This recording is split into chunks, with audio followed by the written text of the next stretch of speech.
मतलब कि अरे सर 2 सवाल लगातार नहीं हुए, अब मेरा क्या होगा, मैंने तो बहुत मेहनत की थी। बिल्कुल घबराने की जरूरत नहीं है।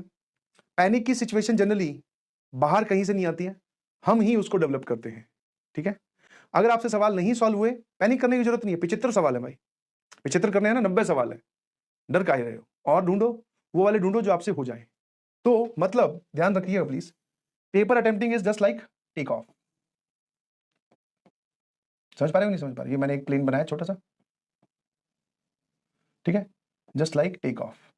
आपकी स्पीड रनवे पर ही तेज बनेगी, और एक बार अगर प्लेन उड़ गया, मतलब आपने शुरू के 2-4 सवाल ऐसे कर दिए जिसपे आप धमाधम टिक लगा रहे हो, दैट मीन्स आपका टेक ऑफ प्रॉपर हो गया।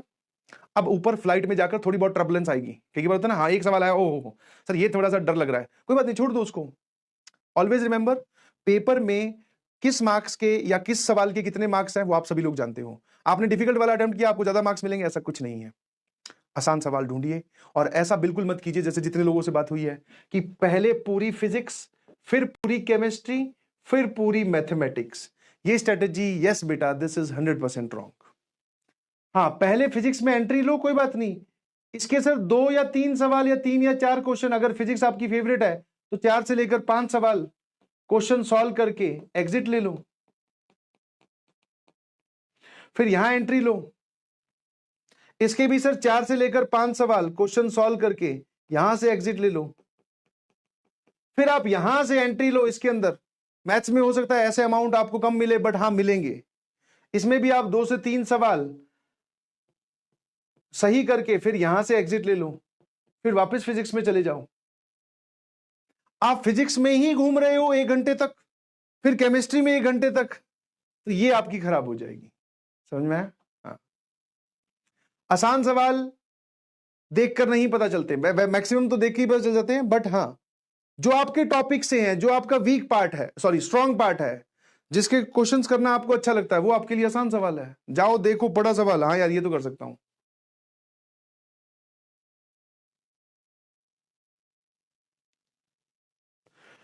इजी सवाल आपको सबसे पहले करने हैं। टोटल अमाउंट मिलाकर अगर आपने 10 सवाल भी कर दिए ना, चाहे 4 फिजिक्स के, 4 केमिस्ट्री के, 2 मैथ्स के, कोई दिक्कत नहीं है। आप शुरू के आधे घंटे में वो 10 सवाल कीजिए, उसके बाद में आप लाइन से सवालों को लीजिए।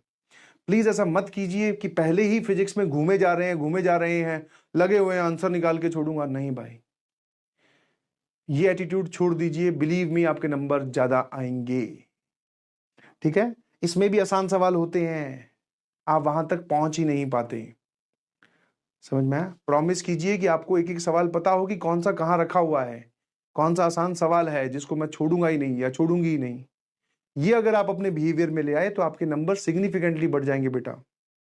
आपने सुना होगा बहुत सारे बच्चे ऐसे होते हैं, बहुत सारी इंस्पिरेशनल स्टोरी आपने सुनी होगी, कुछ बच्चे भी आपको ऐसे मिले होंगे कि सर मैं तो पूरा सिलेबस ही मेरा कंप्लीटेड नहीं था, बट फिर भी मेरे नंबर इतने आ गए। तो उनकी पेपर अटेम्प्टिंग स्ट्रेटेजी बहुत जोरदार होती है भाई, पेपर अटेम्प्टिंग स्ट्रेटेजी बहुत जोरदार होती है। तुम्हारी जो पेपर अटेम्प्टिंग स्ट्रेटेजी है वो इमोशनल है, फिजिक्स करता आया हूं, फिजिक्स ही करूंगा, इसके तो सवाल सही करके ही छोड़ूंगा। ये क्या है? ये जबरदस्ती कर रहे हो तुम पेपर के साथ। और तुम्हें पता है पेपर कम से कम 50 एक पेपर तो दे दिए जब से यहां पे एडमिशन लिया है। पेपर से जबरदस्ती करने वाला आज तक तो कोई जीता नहीं, चाहे वो तुम हो चाहे मैं हूं। समझे? तो इमोशनल और ईगो वाली बातें साइड रखिए, थोड़ा कैलकुलेटिव हिसाब रखिए, फायदेमंद सेल्फिश बन जाओ कि कितना करूंगा मेरे कितने नंबर आएंगे। ज्यादा करने से सर फिजिक्स तो बहुत अच्छे से पढ़ी थी या केमिस्ट्री तो सर मेरी फेवरेट थी, देखो टिक करो, सभी लोग यही बोलते हैं कि केमिस्ट्री में तो नंबर आने चाहिए। ये बात आपकी प्री अज्यूम्ड है, एग्जामिनेशन से बाहर थी, अंदर गए हो सकता है केमिस्ट्री का ही पेपर टफ आ गया तो वहां पर आप में कैपेबिलिटी होनी चाहिए, you can handle the situation. Sir maths tough आती है सर, आपने ही कम से कम 10,000 बार बोला है। पेपर सर अंदर गए तो देखा मैथ्स के तो सवाल ऐसे आए हुए हैं कि देखो टिक करो, ऐसा आ गया तो। और मान लो पेपर ऐसा आया कि देखो टिक करो, मान लो जैसे कि इमेजिन सिचुएशन, और तुम फिजिक्स केमिस्ट्री करते करते मैथ्स तक पहुंचने वाले हो, एग्जामिनेशन से बाहर आकर आपको पता चलता है कि मैथ्स आसान आई थी या केमिस्ट्री आसान आई थी, कुछ भी, तो आसान आई थी, मुश्किल आई थी, ये आपको भी पता होना चाहिए। पेपर के अंदर बाहर आने के बाद में हर सवाल आसान होता है। यस, सब कोई कर लेते हैं ओ यार बोल के, बस वो ओ यार नहीं बोलना और पेपर के अंदर ही करके आना, यही इतना सा चैलेंज है बस।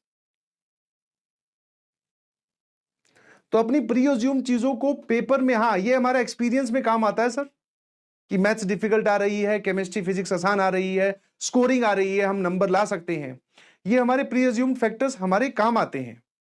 बट यही रियलिटी है, इस बात को लेके मत जाइएगा पेपर में।